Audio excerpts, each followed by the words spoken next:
Hi guys! Today, June 2, 2020, I'll give my own personal technical analysis on Agrinulture or ANI. So, bago tayo pumunta sa mismong chart, ay tignan muna natin yung book value niya based on latest available data. You can also check this out on PSE Edge. So, yun. Ang book value niya is actually 3.38. Sa closing price niya ngayon na 7.28, it's actually 2.15 times price to book value. So, anyway, ang book value, I just want to repeat it again. Ito yung price na makukuha mo upon closure or kapag na-liquidate ang isang kumpanya. Assuming, of course, na kung ano yung naka-report sa kanilang annual or yung latest available data nila is yun yung marirealize nila. So, there you go guys. Now, let's move on to the chart. So, puntahan muna natin actually yung price action. Kasi actually ako nagtitrade ako based usually on the price action.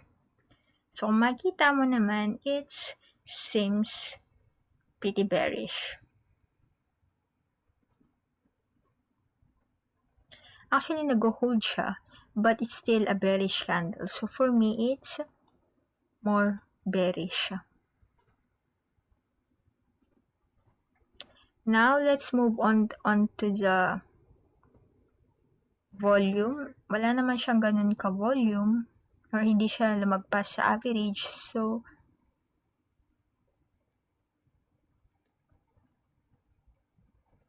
neutral lang tayo dyan. Walang masyadong sakto lang yung bearing or impact sa price. Now, let's move on sa Bollinger Band this should be the Bollinger Band. So, Bollinger Band, tingnan natin kasi this is the 20-day moving average and it also serves as possible support and resistance. So, para kasing mauuntog siya dyan eh. Or, yeah, tingnan natin bukas kung paano siya mag-closed. So, dahil dyan, I'm more neutral kasi possible siyang actually mag-resist or bukas is pwedeng lumusot. So, now, let's move on to the OBV. Pero kung OBV naman, tingnan mo is actually moving higher. So, that's actually a pretty bullish sign. Check na natin kung nag-breakout siya. So, actually, nag-breakout siya sa previous resistance. So, next is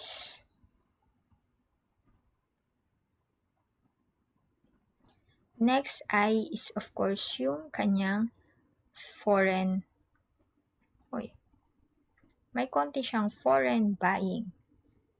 So, actually, ANI, meron silang partnership with the local government or department. So, medyo, on that note, medyo positive naman din siya dun.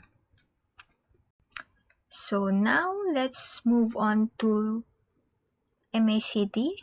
So, actually, MACD is, nakita mo, it's actually big to small. Big to small na, histogram. At, tingnan mo, lumiliit actually yung histogram at malapit na siya actually mag-cross. So, since malapit pa lang siyang mag-cross, we're more neutral muna dyan. Kapag nag-cross na siya, that's where dun na tayo magiging bullish.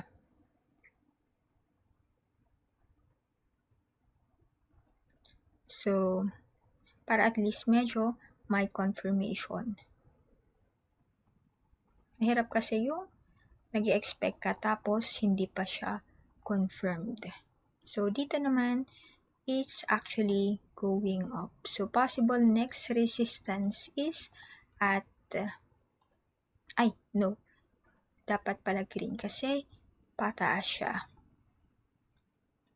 Next possible resistance at this level. So around 54 na RSI. So kung makikita nyo, so OBB pa pala. Hindi natin na check. Actually, nasa support area siya at nag-bounce. So, positive. So, ilan? Actually, kung titignan mo, ang bearish lang naman is actually yung sa candle, which is red. Tapos, dalawa or tatlong neutral and 1, 2, 3, 4. 4 na bullish. So, on that note, medyo bullish ako sa kanya. So, now let's look on the possible support and of course the resistance. So, ano na natin siya? Bullish tayo kay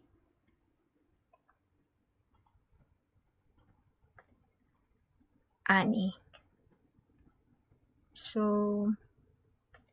kung makikita nyo, it's actually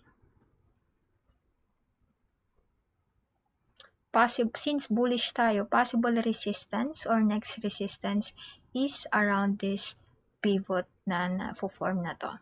So, that's actually 7.66. So, pwede rin na actually natin check yung Bollinger Band. So, yan yung possible first resistance natin. So, gawin natin siyang red.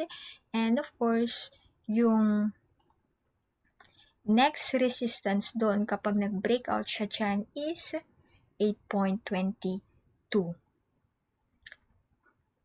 Ang support na tinitignan ko is dito kasi ilang beses siyang pumunta dyan. So, very strong support. So, at 7.03. So, ang possible nating targets ay 7.66 na resistance or yung first resistance natin and second resistance at 8.22. Support at 7.03. And yeah, mas maraming indicator na bullish. So, yung RSI is actually bullish.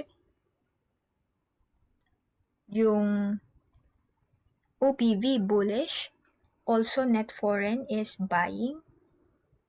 So, yun yung mga bullish niya. And the rest is actually neutral. Except for the price action which is red or bearish. So, there you go guys. If you have some comments, questions, and feedback, please feel free to reach me out. Thanks guys!